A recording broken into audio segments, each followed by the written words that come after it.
ನಮಸ್ಕಾರ ಸ್ನೇಹಿತರೆ, ಇಸ್ವಿ ಪ್ರಪಂಚಕ್ಕೆ ಸ್ವಾಗತ. ನಾನು ನಾನು ಚೆನ್ನಾಗಿದ್ದೀನಿ. ನೀವೆಲ್ಲ ಹೇಗಿದ್ದೀರಾ? ನೀವು ಚೆನ್ನಾಗಿದ್ದೀರಾ ಅಂತ ಅಂದ್ಕೊಂಡಿದ್ದೀನಿ. ನಾನಿವತ್ತು ನಿಮಗೆ ಜೋಳದ ರೊಟ್ಟಿ ಮಾಡೋದನ್ನು ಹೇಳ್ಕೊಡ್ತೀನಿ. ಇದು ತುಂಬಾ ಈಸಿ. ಫಸ್ಟ್ ಹೀಗೆ 1.5 ಕಪ್ ಆಗೋಷ್ಟು ನಾನು ಜೋಳ ತೊಗೊಂಡೆ. ಅದಕ್ಕೆ 1-2 ಸ್ಪೂನು ಗೋಧಿ ಹಿಟ್ಟು ಹಾಕಿದೆ.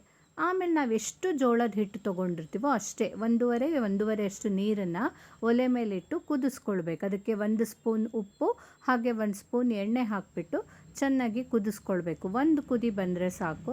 ಈ ರೀತಿ ಕುದಿ ಬಂದಾಗ ಅದಕ್ಕೆ ನಾವು ಇಟ್ಕೊಂಡಿರ್ತೀವಲ್ಲ ಹಿಟ್ಟು, 1.5 ಜೋಳ 1-2 ಸ್ಪೂನು ಗೋಧಿ ಹಿಟ್ಟು ಹಾಕಿ ಇಟ್ಕೊಂಡಿದ್ದೆ.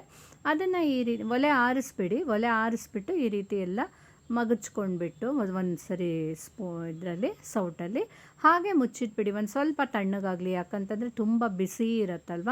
ಒಂದು 5-10 ನಿಮಿಷ ಬಿಟ್ಬಿಟ್ಟು ಒಂಚೂರು ಮತ್ತೆ 1/4 ಲೋಟ ಸಾಕು, ಅಥವಾ ಒಂದು 2 ಸ್ಪೂನು ನೀರನ್ನು ಒಂಚೂರು ಮತ್ತೆ ಮೇಲಿಂದ ಹಾಕ್ಕೊಂಡು ಚೆನ್ನಾಗಿ ಈ ರೀತಿ ನಾದ್ಬಿಟ್ಟು ಇಟ್ಕೊಂಡ್ಬಿಡಬೇಕು.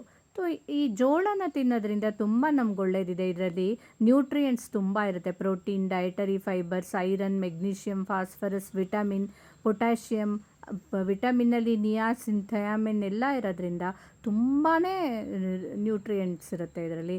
ಇದು ಒಳ್ಳೆ ಆ್ಯಂಟಿ ಆಕ್ಸಿಡೆಂಟ್, ಸೆಲ್ ಡ್ಯಾಮೇಜನ್ನು ಕಡಿಮೆ ಮಾಡಿಸುತ್ತೆ, ಕ್ಯಾನ್ಸರ್, ಹಾರ್ಟ್ ಡಿಸೀಸ್ ಎಲ್ಲನೂ ತಡೆಯುತ್ತೆ. ನೋಡಿ, ಆ ರೀತಿ ಚೆನ್ನಾಗಿ ನಾದ್ಕೊಂಡಾದಮೇಲೆ ಈ ರೀತಿ ಒಂದು ಉಂಡೆನ ತೊಗೊಂಡ್ಬಿಟ್ಟು ಎಷ್ಟು ಚೆನ್ನಾಗಿ ನಾವು ತಟ್ಕೊಳಕ್ಕೆ ಬರುತ್ತೆ ಅಂದರೆ ಈ ಥರ ಪೇಪರಲ್ಲೇ ಮಾಡ್ಕೊಳ್ಳಿ. ಪ್ಲಾಸ್ಟಿಕ್ ಕವರೆಲ್ಲ ಇವಾಗಂತೂ ಯಾವುದು ಪ್ಲಾಸ್ಟಿಕ್ ಏನಾದಷ್ಟು ಯೂಸ್ ಮಾಡೋದು ಒಳ್ಳೆಯದು. ಈ ರೀತಿ ಹೋಳಿಗೆ ಕವರ್ ಅಂತ ಅಂಗಡಿಗಳಲ್ಲಿ, ಗ್ರಂಥಿಗೆ ಅಂಗಡಿಲೆಲ್ಲ ಸಿಗುತ್ತೆ, ಪೇಪರ್ದೇ ಸಿಗುತ್ತೆ, ಅದು ಒಳ್ಳೆಯದು. ಅದರಲ್ಲಿ ಈ ರೀತಿ ತಟ್ಟಕ್ಕೂ ಚೆನ್ನಾಗಿ, ಇಲ್ಲ ಅಂದರೆ ಬಾಳೆ ಎಲೆ ಆ ಥರ ಏನಾದರೂ ಸಿಕ್ಕಿದರೆ ಇನ್ನೂ ಒಳ್ಳೆಯದು. ಈ ರೀತಿ ಎಲ್ಲ ತೆಳ್ಳಗೆ ಎಷ್ಟು ಬೇಕಾದ್ರೂ ತೆಳ್ಳಗೆ ಮಾಡ್ಕೊಳ್ಬೋದು. ಯಾಕಂದರೆ ನಾವು ಪೇಪರನ್ನೇ ಎತ್ತಿ ಹಂಚ್ ಮೇಲೆ ಹಾಕೊಳ್ಳೋದ್ರಿಂದ ಎಷ್ಟು ತೆಳ್ಳಗೆ ಮಾಡಿದರೂ ಆಮೇಲೆ ನಿಧಾನಕ್ಕೆ ಅದನ್ನು ಎತ್ತಬೋದು. ನೋಡಿ, ಹಿಂಗೆ ಹಾಕ್ಕೊಂಡ್ಬಿಟ್ಟು ಅದೇ ಈ ಪ್ಲಾಸ್ಟಿಕ್ ಆದರೆ ಎಷ್ಟು ಕೆಟ್ಟದು, ಪೇಪರ್ ಅಲ್ವಾ ಇದು, ಏನಾಗೋದಿಲ್ಲ. ಈ ರೀತಿ ಆಮೇಲೆ ಸೌಟಲ್ಲೇ ಹಿಂಗೆ ಅಡಿಲಿ ಹಿಂಗೆ ಇಟ್ಕೊಂಡು ಎಬ್ಬಿಸ್ಬಿಟ್ರೆ ನೀಟಾಗಿ ಎದ್ದು ಬಂದುಬಿಡುತ್ತೆ. ಅದು ಏನಿಲ್ಲ, 1 ನಿಮಿಷ ಹಿಂಗೆ ಬಿಟ್ಟುಬಿಟ್ರಂತೂ ಹಾಕಿಬಿಟ್ಟು ಒಂದು 30 ಸೆಕೆಂಡ್ ಬಿಟ್ಟುಬಿಡಿ, ಆವಾಗ ಅದು ನೀಟಾಗಿ ಬೇಗ ಎದ್ದು ಬರುತ್ತೆ. ಈ ರೀತಿ ಬಂದುಬಿಡುತ್ತೆ. ಅದನ್ನು ನೀವು ಎರಡೂ ಕಡೆ ಎಣ್ಣೆ ಹಾಕಿಬಿಟ್ಟು ಚೆನ್ನಾಗಿ ಕಾಸೋದಷ್ಟೇ. ಆಗಲೇ ಹೇಳ್ತಾ ಇದ್ದೆ, ಜೋಳ ತುಂಬ ಕ್ಯಾನ್ಸರನ್ನು ಸಹ ಕಡಿಮೆ ಮಾಡುತ್ತೆ, ಬರ್ದಿದ್ದಂಗೆ ನೋಡ್ಕೊಳ್ಳುತ್ತೆ. ಅದರಲ್ಲಿ ಒಳ್ಳೆ ಆ್ಯಂಟಿ ಆಕ್ಸಿಡೆಂಟ್ ಇದೆ. ಹಾಗೆ ಅದರಲ್ಲೂ ಅನ್ನನಾಳದ ಕ್ಯಾನ್ಸರ್ ಬರ್ದಿದ್ದಂಗೆ ತಡೆಯುತ್ತಂತೆ. ಅದಂತೂ ಈ ಅನ್ನನಾಳದ ಕ್ಯಾನ್ಸರ್ ಎಲ್ಲ ಬಂದುಬಿಟ್ರಂತೂ ಇಡೀ ದೇಹಕ್ಕೆ ಹಬ್ಬುತ್ತೆ ಅಂತ ಹೇಳ್ತಾರೆ. ಅದನ್ನು ಸಹ ಇದು ಜೋಳ ತಡೆಯುತ್ತೆ.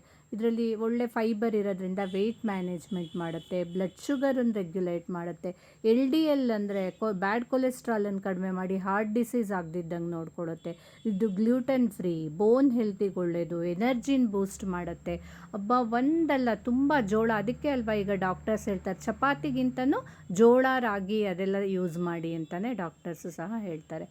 ನೋಡಿ, ಈ ರೀತಿ ಎರಡೂ ಕಡೆ ಮಗಚ್ಬಿಟ್ಟು ಬೇಯಿಸ್ಕೊಂಡ್ಬಿಟ್ರೆ ನಮ್ಮ ಜೋಳದ ರೊಟ್ಟಿ ರೆಡಿಯಾಗಿದೆ. ನೀವು ಸಹ ಖಂಡಿತ ಇದನ್ನು ಟ್ರೈ ಮಾಡಿ ನೋಡಿ. ನಿಮ್ಗೆ ಇಷ್ಟ ಆದರೆ ಲೈಕ್ ಮಾಡಿ, ಶೇರ್ ಮಾಡಿ, ಹಾಗೆ ಮರೀದೆ ನನ್ನ ಚಾನಲನ್ನು ಸಬ್ಸ್ಕ್ರೈಬ್ ಮಾಡಿ. Thank you.